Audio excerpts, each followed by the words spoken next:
झारखंड में फिर से गैंगस्टरों के खात्मे को लेकर एटीएस और झारखंड पुलिस पूरी तरह से अलर्ट पर है।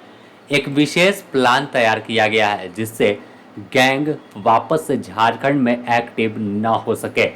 इसमें तमाम उन गैंग को टारगेट किया गया है जो हाल के दिनों में कई वारदातों को अंजाम दे चुके हैं।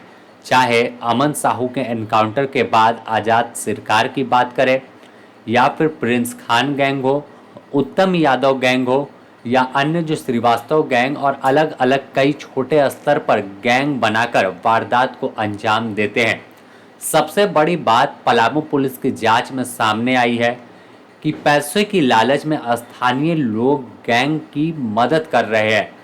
इसके बदले उन्हें पैसा मिलता है और गैंग को वह स्थानीय स्तर पर शूटर, हथियार और तमाम जानकारी मुहैया कराते हैं। अब इस जानकारी के बाद पुलिस एक्टिव हुई है और अब वैसे लोगों का डाटा खंगाल रही है जो गैंग को मदद करते हैं।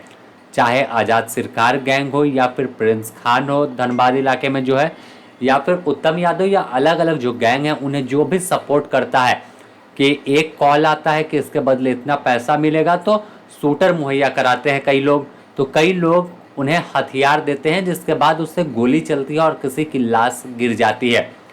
तो अब इन तमाम चीज़ों का डाटा जब पुलिस खंगाल रही है तो जाहिर है कि गैंग को जो सपोर्ट कर रहे थे उनमें दहशत और वह लोग भागे भागे फिर रहे हैं। तो दूसरी ओर गैंगस्टर भी सकते में पड़ गए हैं कि आखिर अब गैंग कैसे चलेगा।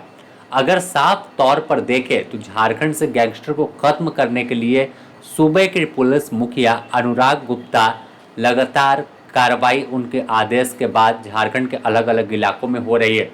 इसका सीधा उदाहरण मार्च में देखने को मिला था कि कैसे अमन साहू का एनकाउंटर हुआ। कई जगहों पर जो शूटर कहीं वारदात को अंजाम देकर भागना चाह रहे थे तो पुलिस उन्हें सीधा गोली मार रही थी।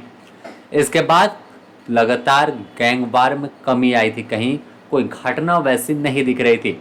लेकिन ठीक जैसे 3 से 4 महीना गुजरा वापस से गैंग सक्रिय होने लगा।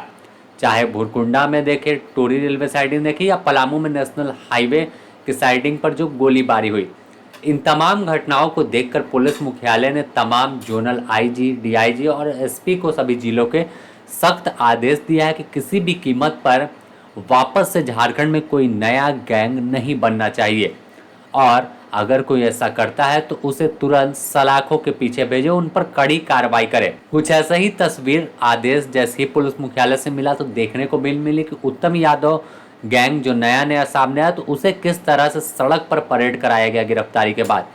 प्रिंस खान के गुर्गे जब धनबाद में गिरफ्तार हुए तो उन तमाम लोगों को रस्सी में बांधकर सड़क पर दौड़ाया गया और बताया गया कानून से बढ़कर कुछ नहीं है। अगर कोई सर उठाने की कोशिश करेगा बंदूक के बल पर बीच बाजार में घुमाया जाएगा। और यह संकेत उन तमाम लोगों के लिए है कि पुलिस अब रुकने वाली नहीं है, क्योंकि पुलिस पूरी एक्शन में और किसी भी कीमत पर गैंगवार या गैंगस्टर या शूटरों को झारखंड में पनपने नहीं दिया जाएगा। इस पर कड़ी कार्रवाई होगी और देखना होगा कि आखिर आने वाले दिनों में कैसे अब मदद करने वालों पर जब कार्रवाई होने वाली है तो क्या इसका परिणाम होता है और कौन कौन से वह चेहरे बेनकाब होंगे जो बैक सपोर्ट कहे तमाम गैंगस्टरों को कर रहे हैं और उन गैंगस्टर के द्वारा, शूटर के द्वारा झारखंड में कारोबारियों को निशाने पर लिया जा रहा है, तो ठेकेदारों पर तो कभी कंस्ट्रक्शन साइट पर।